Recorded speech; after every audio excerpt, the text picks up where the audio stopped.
secret details you probably missed, obscure references hidden in plain sight, and a plethora of Easter eggs just waiting to be found.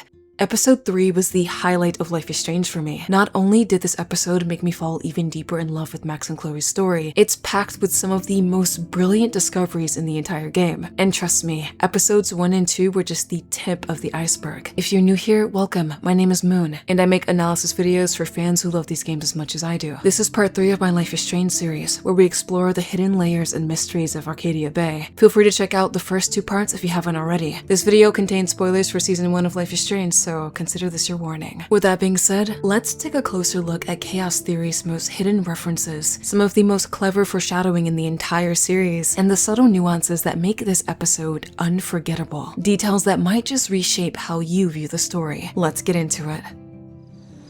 I knew Chloe would be all over this, so I better get moving. From the moment Max wakes up in the dorms, the devs over at Don't Nod are already leaving a trail of pop culture references for us to find. If we take a look at Max's computer at the missing persons list on the Arcadia Bay Police Department website, we can find an entry for Winston Smith, who went missing on June 8th, 1984. Winston Smith is the protagonist in George Orwell's dystopian classic 1984, published on June 8th, 1949. In the novel, those who are seen as a threat to the totalitarian regime known as the Party are often taken away or vaporized, never to be seen again. 1984. I think. You'll also spot Elton Kesey, a clear nod to Ken Kesey, 60s counterculture icon and author of One Flew Over the Cuckoo's Nest. He's considered to be one of Oregon's most iconic authors, and he's even featured in the Two Wells Diner with Joyce. Whoa, Ken Kesey with Joyce? That's so perfect. The missing date, November 10th, 2001, is the same date Kesey passed away. It may be a coincidence, but the listing for Sunshine Ray may also be related, given that one of Kesey's daughters is named Sunshine. These next 2 references can only be found on the roads less traveled, and I find this one to be especially curious. If Max was unable to save Kate at the end of episode 2, Victoria will leave the Latin phrase requiescat in pace on Kate's Facebook page, which translates to "may he or she rest in peace." For all you Ubisoft fans, this might sound familiar. In Assassin's Creed 2, requiescat in pace is Ezio Auditore's iconic phrase, said faithfully after assassinating his many targets. Requiescat in pace. While this is a cool reference for AC fans, I also can't help but read between the lines a bit. Victoria is no master assassin, but this quote paints a vivid image of her remorse for Kate. Ezio's phrase is said out of respect for the lives he's taken, as a way to honor their humanity over violence. In the context of Life is Strange, this epitaph becomes a macrocosm of Victoria's emotional arc. Like Ezio, Victoria is at first defined by her rash cruelty, but by the end of episode 5, she's surprisingly one of the characters who shows the most potential for growth. Ezio's journey concludes with maturity and wisdom, and while Victoria's future is ambiguous, requiescat in pace feels like that first spark of self-awareness. Should you choose to blame David at the end of episode 2, you'll also find a David Mattson fan page complete with the dog meme. Judging by the comments, Warren is absolutely here for the scandal. It makes a reference to the movie Paul Blart Mall Cop.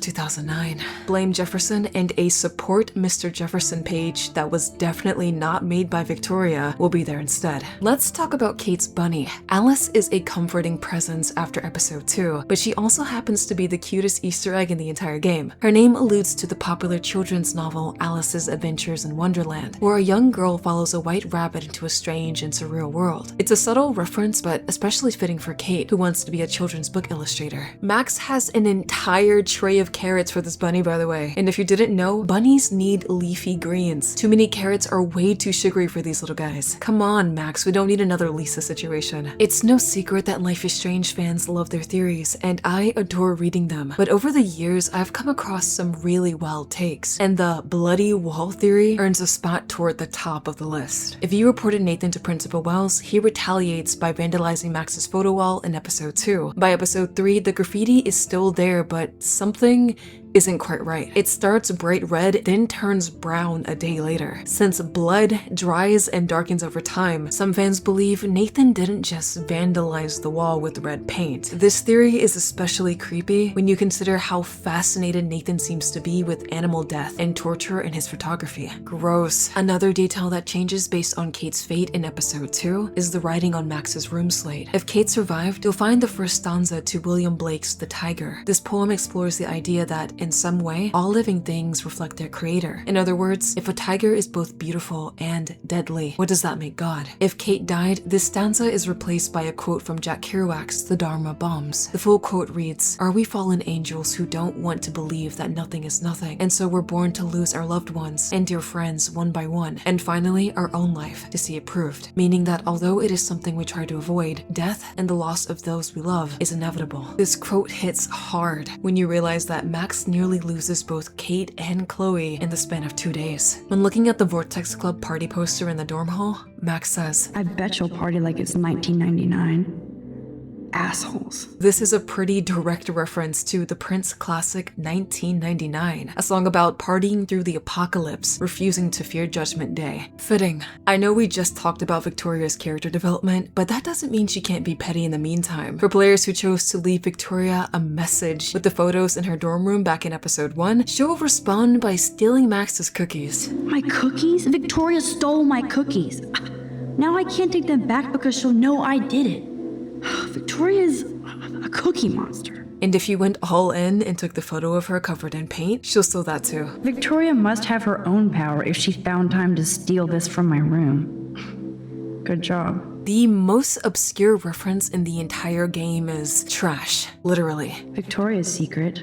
She's a geek. Victoria's secret joke aside, in Victoria's trash bin, you'll come across the packaging for an action figure, but what the majority of players will likely miss is hidden in plain sight. That is, unless you know both English and Chinese. On the front of the box, we can see the words My Blueberry, and in Chinese, the word night, together forming My Blueberry Night. This is very likely a reference to the 2007 romantic drama My Blueberry Nights. This movie is a co-production of both France and China. Whoever managed to slip this in, smooth. Blueberry, Victoria's glow-in-the-dark action figure, actually does glow in the dark. If you point your light at it, it'll glow up before fading again.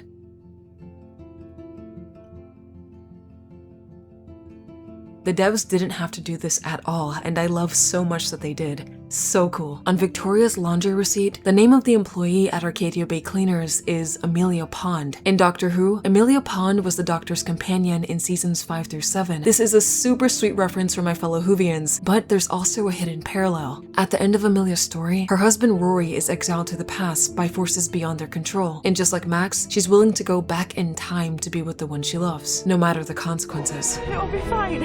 I know it will. I'll be with him like I should be. Me and Rory together. If you wait long enough, Chloe will blow up Max's phone. Ah, what a nice shed. Just gonna hang out here for a while. Hope Chloe doesn't mind.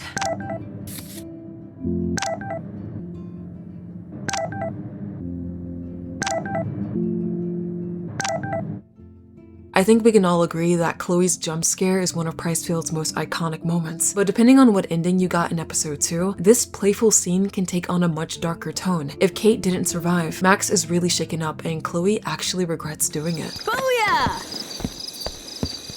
Get it? Booyah. Like I'm a scary punk ghost. More like a scary punk asshole. Hey Chloe, I didn't exactly have the greatest day trying to keep my friend from jumping off the roof. I don't think I need you to prank me tonight, okay? Sorry, but you absolutely balls to the walls did save your friend. Kate saved herself. I couldn't even use my power. My head felt like it was being crushed. Then I had no clue what to say to her on that roof. Don't be so modest, Rockstar. Kate is alive because of you. You obviously said the right thing, and your badass power is gonna save us all. We just need to connect the plays. Booyah! Get it? Booyah. Like I'm a scary punk ghost. More like a scary and sensitive asshole. Chloe, I watched my friend jump off a roof today. I don't think you need to prank me tonight. You always trip out on me for not being there for you, but is this how you're there for me? I'm sorry, Max. I wasn't even thinking. I suck. I'm not trying to be a bitch, but I'll never get the image out of my head of Kate jumping off that roof. All because my power didn't work. It didn't mean shit. I know seeing Kate fall was horrible. I don't even know how to deal with that, so I just act like an idiot. But it's your badass power that's gonna bring all this to a close. We just need to connect the players. These next few Easter eggs are some of my favorites because it's clear just how much fun the writers had when sneaking them in. These are blink and you'll miss it gems hidden in the dialogue for eagle-eyed players. Didn't you say that it was all about chaos theory? I don't see any control over this chaos. This casual line is a super sly nod to the movie Get Smart. In the comedy, Secret Agent Maxwell Smart works for an agency called Control, which battles an evil organization known as Chaos. Yo, Maxwell Smart. Talk later, cool? Later, Chloe calls Max Lupin. I might get on the other side of that door before you, Lupin. Arsène Lupin is a gentleman thief and master of disguise from a series of short stories by French writer Maurice Leblanc. Since Chloe is a manga nerd, she's more likely to have come across Lupin 3 by Kazuhiko Kato, a popular manga starring Arsène's grandson. Only a total phony would wear a crappy hat like that. This is a spot-on reference to Catcher in the Rye. Holden Caulfield famously wears a red hunting cap and calls nearly everybody a phony, with him saying the word 35 times across the entire novel. We learned in episode 2 that Max was into tabletop card games like Magic the Gathering, but did you know that she's also into RPGs? Hey Warren, you busy? Just bubble hearth, you'll be okay. In the game World of Warcraft, Bubble Hearth is how paladins escape combat. Use Divine Shield, hit Hearthstone, and Bubble Hearth to safety. Max even texts Warren KEK in episode 1, meaning LOL in Orcish. The more you know. Take the photo in Will's office for a double Scarface reference. Say hello to my little friend. Say goodnight to the bad guy. Say hello to my little friend! So say goodnight to the bad guy. Go on. In the science lab, Max quotes McCoy from Star Trek. You're an artist, damn it, not a scientist. But this is so not sodium chlorate. I'm a doctor, not a bricklayer. A doctor, not a mechanic. Bones would be so proud. Cowabunga! Totally tubular. And of course, everyone's favorite, Chloe singing the Jaws theme. Why look, an otter in my water.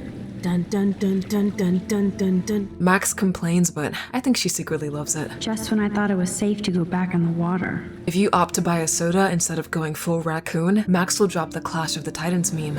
Release the Kraken. Rewind and try again for a Star Wars bonus. So I can use my power to get every can here with only one coin. I see the possibilities. But don't go to the dark side, young Max. And with the leftover dough, I'll take you on a road trip to Portland for the day. We'll stock up on tats, beer, weed, and donuts, and books from Powell's. Powell's is an actual chain of bookstores located in Portland, Oregon, the largest independent bookstore in the world. Can I go too? James Bond returns when Warren gives Max a new nickname in his pipe bomb instructions, 007. Speaking of Warren, Chloe's not-so-subtle, jealous expression when Max mentions the movie date shows exactly how she feels about Warren and Max being together, and her later comments only make it more obvious. And I'm sure you have Blackwell bros all over you. Like Warren. They probably think I'm a total nerd. Nerds are hot. You know I'm hotter than those Seattle art holes, right? If you helped Warren with his assignment in episode 2, his chemistry grade will change from a B- to an A-. In episode 3, Max can alter both of these grades to make them higher. The game is tracking you. There's a letter from Wells on Jefferson's desk if he's removed from representing Blackwell in the Everyday Heroes contest. Jefferson is super salty about it too in his conversation with Victoria. I really cared about Katie. Katie? I had no idea you two were that close. Did she? Well, how does this affect the Everyday Heroes contest? The contest will go on. I just won't be representing Blackwell at the event this year thanks to Max, who claims I enabled Kate Marsh's trouble by merely listening to her. I'll give you a one-word sneak preview of Max's photo. Selfie. Listen, you've seen my entry. You know it's better than that. Wouldn't that be so cool to hang out together in San Francisco, Mark? Stick to Mr. Jefferson, Victoria.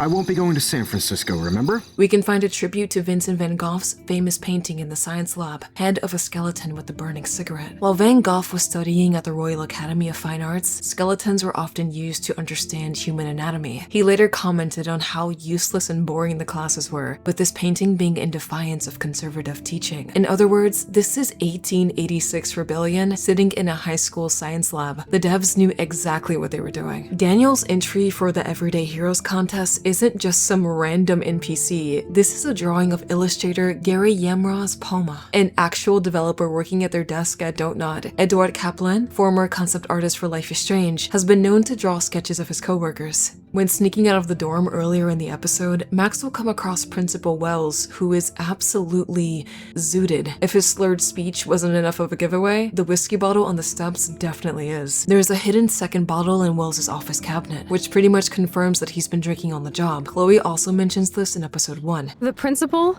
Are you still 12? That drunk jackass only cares about cash for Blackwell Academy. Don't trust him. With a tight leash from the Prescotts, a missing student, and the viral situation a day before, Wells likely uses alcohol to cope with the stress of the Prescotts' demands and negative press. But there is another dark theory that this very bottle may be the link between Wells and Jefferson. In episode 4, when exploring the darkroom, Max can find this same exact brand of whiskey on the table. Given the specificity of these close-ups, the strange looks between Nathan and Wells at the end of episode 2, and how he goes the extra mile to cover for Nathan, some might think that Wells was involved or at least kept quiet about the campus disappearances to secure funding from the Prescotts. However, Wells can suspend Nathan at the end of episode 2, so probably a red herring. If Wells catches Max sneaking around, he'll tell her over and over again to go back to the dorm. But this isn't just a looping cutscene. Max can keep approaching him and rewind each one of these encounters, which means that, canonically, Principal Wells is just yelling at Max for 30 minutes straight, a wise use of time. Chloe is really eager to get inside Wells' office, and for good reason. But unused audio files reveal that there was a lot more to the Blackwell break-in that didn't make the cut. Check it out. One of these keys has to work. It better. Fuck you, keys. I hate you. Maxine, my keys are broken. Please get over here. Max, now if you don't mind, I could use your help. There's gotta be a key here. Find it, Max. This is bullshit. Fuck you, door. Hard to believe I was just sitting here hours ago after Kate jumped. It was so weird being in here after Kate almost jumped. I bet, Max. Now let's examine these important papers. Please keep it down, Chloe. Okay, Max. Now let's find some secret files with the real juicy shit in them. This is all kinds of awesome to be taking over the principal's office at midnight. We should look for the bottles of booze I heard Principal Wells stashes around here. Wish I could find my files just to show you all the stupid shit I did before I got booted out of Blackwell. You should have seen me in action. I was such a dick. I guarantee that there's a secret file on Nathan around here. The Prescotts always get protected by the town. Must be nice to be so rich you can bury your past. There has to be some clues in Rachel's file. If we can find it. Let's get busy. Okay, boring, and nothing here. Disappointed! The student files have to be in here. On Kate's file, it shows that her full name is Kate Beverly Marsh. Beverly Marsh is also one of the main characters in Stephen King's It. Like Kate, Beverly is given a reputation of being promiscuous and is shamed because of false rumors, leading to emotional isolation. In Nathan's disciplinary warning to his parents, we can see that he had a crude outburst in Miss Hoyta's Intro to Literature class. This is the same teacher Max mentions is still out sick due to depression in episode 2. With how severe Nathan's outburst seemed to have been, I wouldn't be surprised if these events are connected. Chloe was originally going to print out Nathan's Rachel in the Darkroom drawing, but it never made it into the game. This likely would have made it onto the investigation board. One of the most important decisions in episode 3 is whether or not you choose to take the money from the handicap fund so that Chloe can pay off Frank, but this isn't just a moral dilemma. In episode 1, Chloe parks her truck across 2 accessible spots in the Blackwell parking lot, and in episode 3, she wants to steal money from the handicapped fund. This is clear foreshadowing of episode 4, a timeline where she herself is disabled due to Max's misuse of power. In this timeline, we can find a letter from Principal Wells where he suggests Chloe change schools due to Blackwell's undersized disability fund. Before sneaking into the Blackwell pool, Chloe will ask whether you want to enter the boys or girls locker room. If you choose girls, she teases Max about it. Boys or girls? Girls, of course. Girls. Ooh la la. I'm 100% sure Chloe is testing the waters to see if Max is into her too. After choosing a locker room, if you rewind all the way back, Max will try to surprise Chloe again like she did in Wells' office. But this time, Chloe is not impressed. presto. Dude, it's getting old. Try and dazzle me with another trick. The Rachel Abides locker room graffiti is a reference to The Big Lebowski. The dude abides. The dude abides. So, Victoria's secret is selfies. Again, Max? There's a Me Gusta meme in the boys' bathroom. And in the boys' locker room, we can find the protagonist's varsity jacket from the top-down shooter, Hotline Miami. This is the second crossover Life is Strange shares with The Last of Us, with Hotline Miami also being featured on a PlayStation Vita in The Last of Us Part 2. Of course, Chloe has a belly button piercing. In early concept art, she also had a red hoop earring. We can still see this concept in-game on page 17 of Max's journal. There will be a different security guard with a gnarly mustache investigating the break-in if David was suspended. There's even different dialogue too. Chloe, I just feel weird about some of my decisions. Especially after I just got your step-bully suspended. I'm serious. We could go to jail. Not when Blackwell's ex-head of security is at home crying in his basement bunker. You want me to crash with a Blackwell security officer I just busted live so I'll be safe? Okay. After security shows up to bust us, you can actually find Chloe when you're looking for a hiding spot. She's wedged between a locker and the wall in the girls' locker room. If you talk to her, she and Max will have the exact same thought. Finders keepers. Shit! Chloe's hiding there. Oh, now I have to find another spot. Max, no room, dude. Go find another place to hide. Most players tend to skedaddle back to the pool after the guard leaves, but there's an alternate way to end this scene if you're able to find Chloe. We are so invisible. Dodging campus security is the perfect conclusion to a night out with Chloe, but the trail doesn't end here. There's even more for us to uncover the morning after, starting with a beautifully devastating reframe.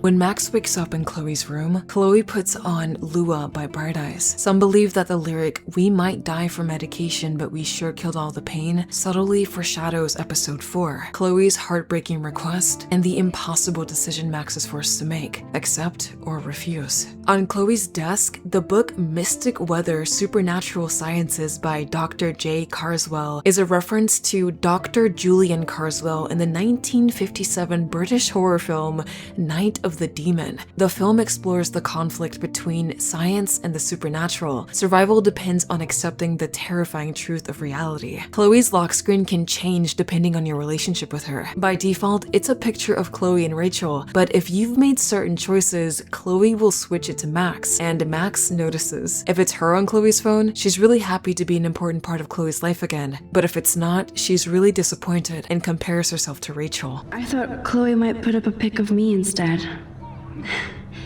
Can't compete with Rachel. Nice. Chloe put my pic on her phone. I must have proved I was worthy again. What players may not know about, though, is that there's a hidden point system behind this. To get Chloe to change her lock screen to Max, you need to do at least 3 of the following. Take the blame for Chloe's weed, don't answer Kate's call, try to shoot Frank, or steal the money from the principal's office. But here's the catch. Even if you do 3 of these, if you still blame Chloe for the weed, she won't change it. The cutest part, though, the photo Chloe uses is the same selfie on Max's Facebook page, which means that Chloe's search for Max went to her profile and saved it. Max's clothes weren't the only things ruined by chlorine in the pool. Max's bracelets get bleached too, an extremely small but easily missable detail. When she gets dressed, she's also wearing a new pair of shoes, either Chloe's or Rachel's, with a skull design almost identical to the one she's wearing before, probably from the same collection. If you choose to kiss Chloe, this is actually Max's first kiss. Please tell me what it's like to get that first magic kiss. Sorry. Didn't mean to get you all worked up. This probably explains why she's thinking about it so much in her journal and dialogue. Yes, we'd be tearing up the highway. And you'd probably want me to kiss you again. I know. If we slow down the kiss scene, we can see Chloe brace herself before kissing Max. She also kisses her back before pulling away.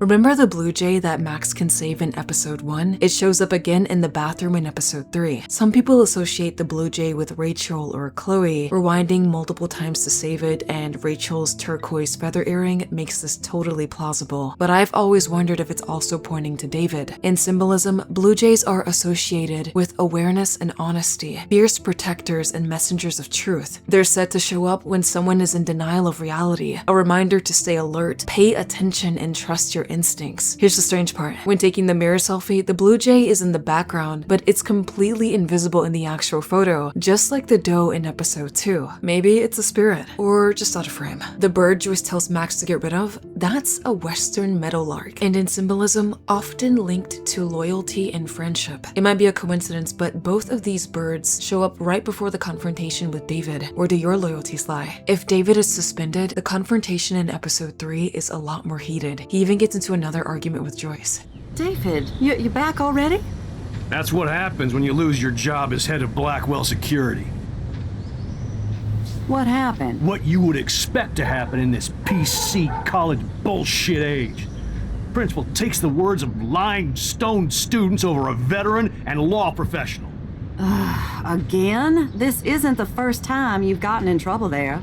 Now it's the last time. I'll get a lawyer to sue their ass.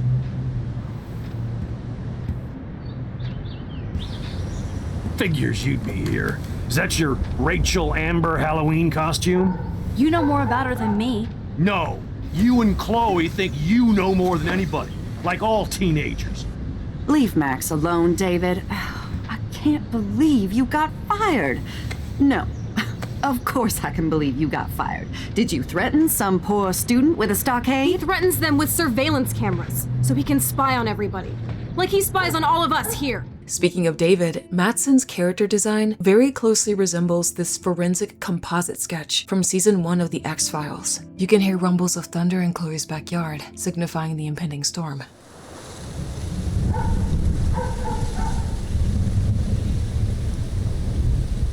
Okay, this next one is for my OGs, and if anybody out there remembers this, please let me know. I'm genuinely curious. When helping Joyce make breakfast, she tells Max to grab the ingredients she needs, eggs and milk. The milk is super easy to find since it's sitting out on the table, but the eggs are in this grocery bag right here. In the original Life is Strange, this grocery bag used to be by the door, but the developers patched this and moved the bag into the kitchen because players took so long trying to find the eggs. Even 11 years later, I find this hilarious. Wowzer. Chloe still eats the same cereal.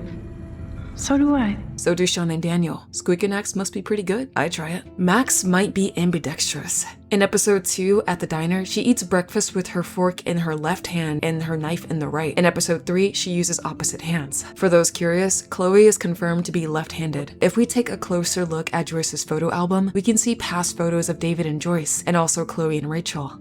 Tiny detail. Oregon is one of those states where cars need plates on the front and back bumpers. David has a 978 plate displayed in the garage. There's a second 978 plate in the junkyard that Chloe may have borrowed for her hideout. I mean, David stole William's mug, so I guess they're even. After you finish snooping in the garage, you can actually catch the culprit eating Max's breakfast. Love you, Chloe. She's got the right idea, though. Let's head over to the Two Wells and unpack some more. Our license plate Easter eggs conclude with the final 2 in the diner parking lot. Last but certainly not least, the office and rules of attraction. Weeder? The ant vortex that Max takes a photo of isn't just creepy. I mean, it is, but it's also a real-life phenomenon called an ant mill or death spiral. This happens when a group of army ants get separated from the main foraging party, lose the pheromone track, and begin to follow each other in a continuous rotating circle. These spirals can last for days, and the ants will literally walk in circles until they die of exhaustion. Super dark. The unhoused woman behind the diner has alternate dialogue that's really heartfelt if Max couldn't save Kate.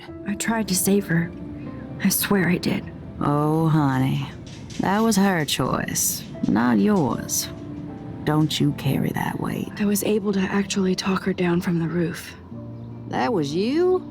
If I had a bottle, cheers. The Trucker's Bitchin' 1977 Needham 18-wheeler is a reference to Smokey and the Bandit, a 1977 film directed by Hal Needham. That's a big 10-4. 10-4. 10-4. The "Hello, how do you do" sign across the street can be seen in the background of Warren's profile Polaroid in Max's journal, confirming that the photo was taken right outside Two Wells. We know how much Twin Peaks influenced Life is Strange, and Laura Palmer, Rachel Amber, with Life is Strange co-director Michel Cole himself stating that it's his favorite TV show of all time. But it's in episode 3 where these parallels really start to show and come full circle. If you talk to the trucker outside the diner, he claims that Rachel is a gold digger, suggesting that he had runs-in with her, enough to think he knows her well. She was just a gold digger. She belonged in California with all those you who know what. In Twin Peaks, Laura Palmer has a run-in with the trucker too, a road trip encounter surrounding drugs. In David's files, Rachel's suspicious behavior was reported, and she's later found with pharmaceuticals on campus. Like Rachel and Frank, Laura wants her boyfriend Bobby to be a dealer, so she can access his supply. Even Officer Anderson Barry got some love. He heavily resembles Deputy Andy Brennan in the show, right down to the mole above his mouth. And if you approach the diner cop in episode 2, he talks about how much he loves Joyce's pumpkin pie. A shout out to protagonist Dale Cooper, famously known for adoring coffee and cherry pie at the Double R Diner. Everyone having mixed opinions on who Rachel actually was isn't random either. Laura Palmer herself was a mystery. You don't even know me.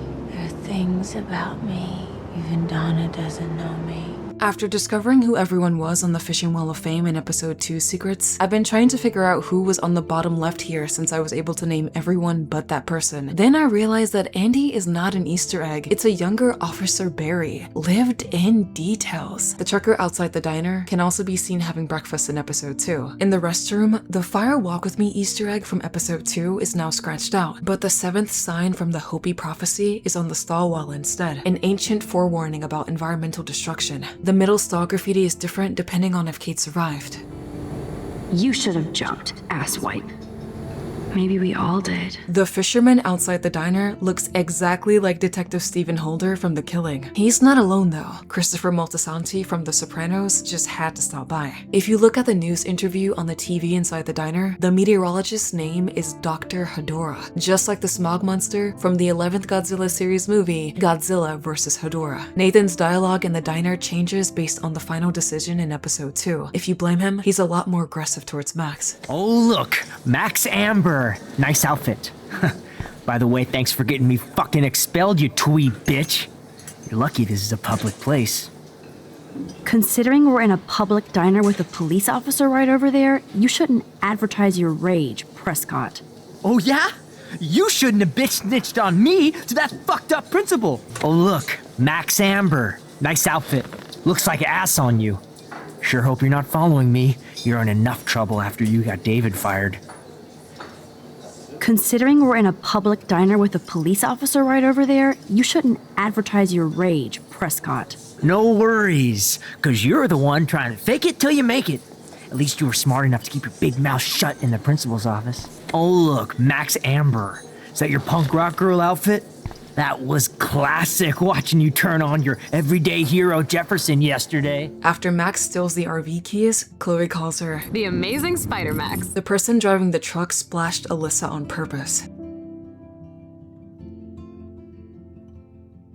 Rude. Now here's where things start getting specific. If we look at Frank's RV, we can find an Easter egg that gives Blueberry Nights a run for its money. On the cardboard in the RV's back window, there are Chinese ideograms that translate to French pastry. This might seem random, but these same characters appear on 4 other items across the game. A poster in Max's dorm, artwork in the dark room, Jefferson's campus display, and Chloe's manga magazine from 2008. I need to know who kept sneaking these in and why. The Brutefest decal on the side of Frank's RV is the same as the logo on one of Chloe's t-shirts. Since Rachel, Chloe, and Frank all hung out in the past, maybe they went to a show together. Careful, Max. Cujo ahead. Cujo is a 1981 horror novel by Stephen King about a friendly dog turned rabid killer who terrorizes the small town of Castle Rock. If you idle inside the RV, you'll hear a real interesting conversation. Crappy Wi-Fi out here. Must take him days to download porn. Yuck. Whoa, what the hell is he doing with that dog? Stop it. I cannot believe he would wear a collar and a furry mask. You're dumb. Max, you didn't tell me you took photos of Frank in action. I'm seriously ignoring you. Smells like whatever. Never mind. Pompidou? For reals? That's a poodle's name. It also just so happens to be a cultural center in the heart of Paris, named after former French president Georges Pompidou. Want to know what else is cool? There's an extra major decision in episode 3 that's only for players who didn't shoot Frank in episode 2. If Max pulls the trigger, there's no bullets and Frank backs off. But if she doesn't, Frank takes David's gun and stashes it in his cupboard. Max can later choose whether to give it back to Chloe or not.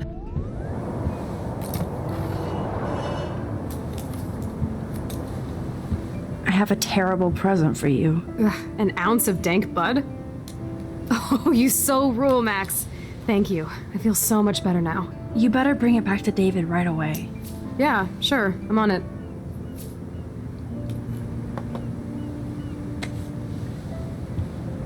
I might regret this, but I can't let Frank hurt someone.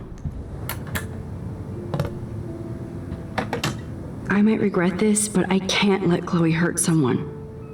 Or get hurt. Half you see it, half you don't. Alright, enough pancakes. Let's get back to campus. It's time for a blast to the past. When Max's power begins to evolve while she's looking at the photo given to her by Joyce, we can hear snippets of a conversation she had in the past with Chloe and William. These snippets will play at random depending on how long you take to focus on the photo. And once Max fully focuses, 3 lines of dialogue will play at random. But here's the correct order and the full conversation. Yes, girl. Time for a picture. Max needs more flour on her face. I can't even see. You look like a ghost. Get a close-up of Max. Knock it off, Chloe. Make me. You look hilarious. Come on now. Say pancakes. Cheesecake. I hate pictures of myself. If you unscramble the letters on the t-shirt 13-year-old Max was wearing in 2008, it reads, "No fucks given." Chloe has had this snow dough since she was a kid. If Max breaks it in episode 1, she gets upset. Dude, you broke my glass snow dough. Thanks. It probably reminds her of William. The drawings we see on the table in the flashback are the same ones in Chloe's drawer. We can also find the pictures from Chloe's photo box on the refrigerator, with an Easter egg right beside it. This photo of a sailboat with the word Garibaldi underneath is inspired by the Visit Garibaldi tourism website. Garibaldi, Oregon is a cozy fishing village located on the north end of Tillamook Bay, Tillamook, Oregon being the city that helped inspire Arcadia Bay. On one of the postcards in Chloe's room, we learned that Arcadia Bay's zip code is 97141. This is the exact same as Tillamook's in real life. It also just so happens to match the zip code of Boone County, Oregon, the fictional small town setting of 2013's Gone Home. This could be another coincidence, but with the devs openly being fans of Fulbright's coming-of-age masterpiece, I think we're looking at a double reference here, guys. Love me a good crossover. Donuts, stay cooking. Both Chloe and William look toward the phone when it rings.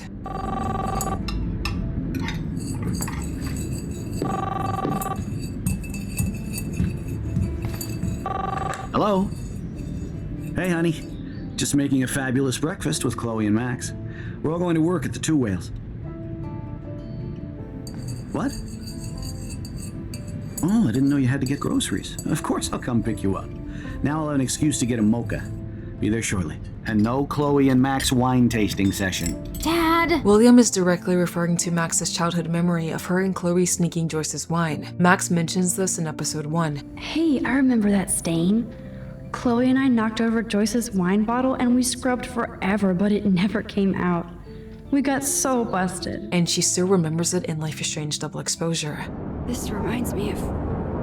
No, never mind. In the alternate timeline where William is alive, the cool Storybro patch on Max's bag changes to a Vortex patch, showing just how much this version of Max identifies with the Vortex Club. Okay guys, we're nearing the end, but the hunt isn't over just yet. Our final Easter egg is one of major significance, not just for episode 3, but the entirety of Life is Strange. It all begins with the 2004 film, The Butterfly Effect, but the concept itself goes back even further. In 1993, Jurassic Park helped introduce a scientific idea to mainstream audiences and moviegoers alike, something called chaos theory. The notion that the smallest change, the flap of a butterfly's wings, could cause devastating consequences a world over. Shorthand is the butterfly effect. A butterfly can flap its wings and be king, and in Central Park you get rain instead of sunshine.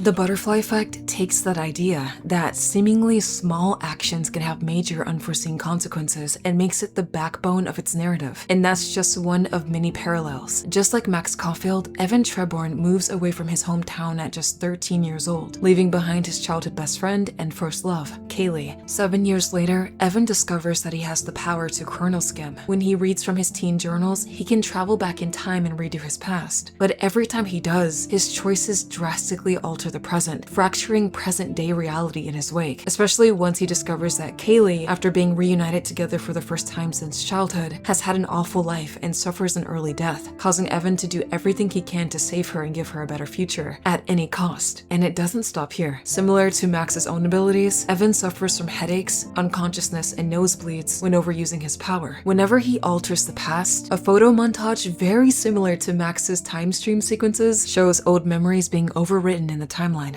At one point, Evan enters another reality where he's the complete opposite of his former self, now part of a college fraternity with new friends he never would have had. The Vortex Club timeline is written all over this one. He even creates a timeline where he accidentally ends up in a wheelchair, exactly like Chloe, and later wakes up in a prison he can't escape because his journals don't exist, just like Max at the Dark Room. As amazing as it is to explore Life is Strange's DNA in this sci-fi thriller, the coolest thing about all of this is that the butterfly effect also has multiple endings. At the end of the story, Evan ultimately has to let go of the person he loves and desperately wants to save in order to create a stable timeline. But in the director's cut, he sacrifices himself instead, going back one last time to prevent himself from ever interacting with Kaylee. There's an unused location hidden in the game files called Hospital Ending that's been there since episode 1. This led to wild speculation that Max could have potentially sacrificed herself for Chloe. Likewise, an alternate version of the sacrifice Chloe ending did exist, where after being shot by Nathan, Chloe would wake up in the hospital with Max at her side. Kate's hospital room in episode 4 was even part of the original concept for this scene, but ultimately, the ending we got where Chloe truly is sacrificed is far more impactful. I couldn't agree more. Thank you so much for watching. It feels good to finally bring you guys part 3. I know this has been a long time coming, and I appreciate all the love this series has gotten so far. It completely blows my mind to this day. If there was anything I missed, or that you discovered in your playthrough that wasn't featured, let me know. I'm collecting all comments from the community. And of course, be sure to hit subscribe for all things Life is Strange, including my deep dive into part 4. We are officially back with much more to come, and your support means the world. Take care, guys. Grab a pancake or two, and I'll see you all later. Bye bye.